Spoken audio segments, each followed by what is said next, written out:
Leaders are becoming younger these days. And so it's not surprising that if you happen to be a millennial manager, some of your direct reports may be 5 years or 10 years older.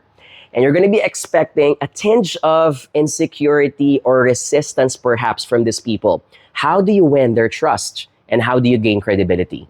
Two things. Number one, make sure from the very start that you clarify that you are their ally, not their competition. Say something like, hey, Joey, I am here because I want to support you in your career. And I understand that you also do want to get promoted. So my job is to help you upskill and get to that level so that when the time comes, you'll be ripe for promotion as well. Number two, acknowledge their expertise. They may not have the leadership skills that you possess, but they may be good in a certain skill. After all, they've gained wisdom over time. So acknowledge it, and sometimes you can even be humble and say, hey, John, you're the expert in this. Can I ask for some assistance and some support? Let them lead projects. Let them be the leader of certain ad hoc tasks, for example. And that way, they will feel that they are empowered and a valuable contributor in the team.